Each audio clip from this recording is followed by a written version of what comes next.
Hello everyone, I'm Allan Torp and I am back right here on good old YouTube because it's Sunday and I'm sitting here to provide you with a party of Scandinavian design no matter where you are in the world, and it also doesn't really matter what you're doing, if you are sorting out your sock drawers or giving your pet guinea pig called Marvin a wash and a comb over. I am not here to make you all feel good. I am here to run you right over with everything Scandi, because last week I went tirelessly around Copenhagen for the annual design fair, 3 days of design. It is such a great event. If you haven't been, you should really consider it next year. It is not your average kind of design fair, because all of the brands literally just opened their showrooms and offices to everyone. No special passes needed. This year was also extra special because it was cancelled last year, because you know why. So being out and about again among people, seeing everyone and hugging everyone was just amazing. Today I'm taking you guys along with me. What I saw, you'll see. I will share my thoughts and take you through some of the news and what to look for along the way. So if you haven't already, make sure to like and subscribe to my channel. I post new videos on Scandinavian design every single week. But we have a lot to cover in this week's video, so let's head out and jump right into it.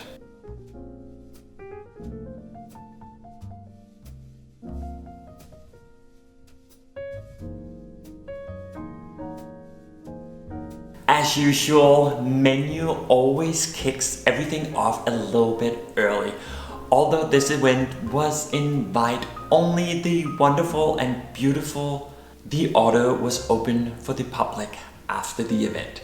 Here at the Audo, a newly opened design space with a restaurant, shop and hotel, is the spot to be if you want to see everything from menu. My favorite new piece they are launching soon is a new very sculptural candle holder designed by Colin King. You might know him from Instagram. He is a master of creating the most beautiful still labels and stylings. I absolutely need this one in my own life when it's in stock in November. I headed right into the middle of town to get a glimpse of the grand Frederica showroom. They are mostly all about those mid-century pieces by Vena and Mogensen, but also a few by Nana Ditzel, and are focusing more and more on newer modern designers like Cecilia Mans and Space Copenhagen. I do like this Spanish chair side-by-side moment. I have always loved that chair. The Lindencrone Mansion and Tradition and Verpan were showing off their collection. Verpan is the brand if you are into Werner Panton's design. Honestly, I've never really been a huge fan. I think it is all just a little bit too curvy for me. Although the wire table lamp is really dope. Moving on to Tradition, here I caught fellow blogger and very good friend Caroline, also known as September Edit, taking one of probably a million pictures. One of the products that more or less became the starting point for Tradition is the iconic flowerpot lamp designed by Werner Panton in 1968. I really like the installation here with the cute cat prancing along the couch. The little Petra sofa group in all sheepskin was super sweet. It might be a little bit too much with so many together, but I wouldn't mind just one of the armchairs myself. One of the new stores I was really looking forward to seeing was Normann Copenhagen's new very central flagship. After more than a decade in their previous very known store in the Østerbro area, it was time for a change. The 5-story building dates back to 1938 and was a hotel until the mid-60s. Later it became a printing house, and now it holds all the great designs by Normann Copenhagen. I really love the brutality of the architecture especially the ceiling throughout. Inside is also a beautiful courtyard where I am hoping to see a nice coffee shop soon. They also have the best view of the Church of the Holy Spirit, but the balcony is for employees only. Sorry. I kind of feel like I need to say I'm sorry for showing you more Royal Copenhagen, especially after my comment in a previous video, but I'm not going to, because their new collab with GamFratesi is a little bit cool. Viewers from my last video might know I'm not a huge Royal Copenhagen fan. It's probably just all the white and blue and maybe the lace, I don't know.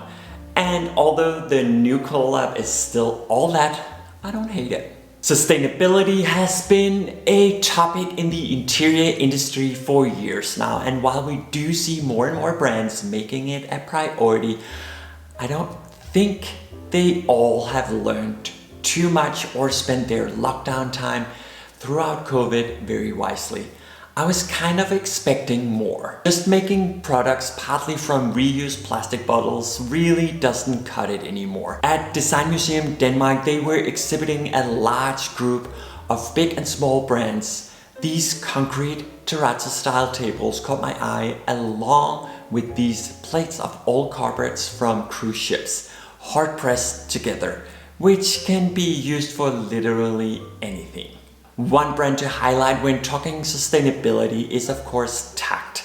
All their products are 100% eco-certified, using only wood from sustainable forests that are giving time to naturally regenerate while local wildlife is sustained and worker conditions are balanced. They also have a very transparent pricing structure, and everything comes flat packed to eliminate as much carbon footprint as possible. Not everything at 3 Days is Danish design. In an old apartment, Spanish Openhouse studio had curated a beautiful setting for the launch of More Design, a Portuguese design brand with a very honest and simple design approach.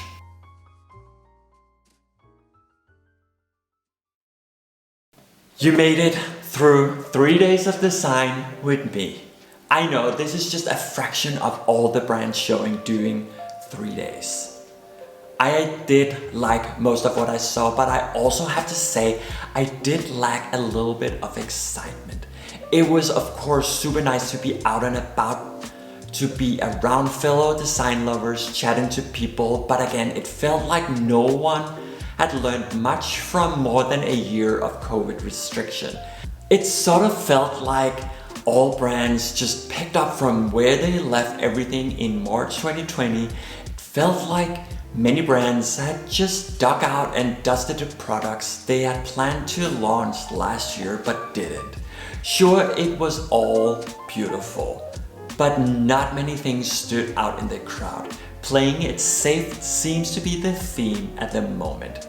But you really sense the optimism throughout. It's good to be back. It's good that COVID has truly been kicked to the curb here in Denmark. No more restrictions.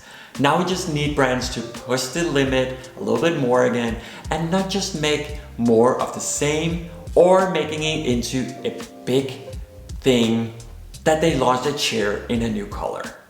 Anyway, I hope you guys like this video as well. And I hope it was a little bit informational and inspirational, or at least just gave you the boost of Scandi design that you needed. If you like this video, it would truly mean the world to me if you give this video a big thumbs up. And also, if you haven't already, make sure to subscribe. I post great new content about Scandinavian design every single Sunday. I will catch you all next week. Until next time, bye.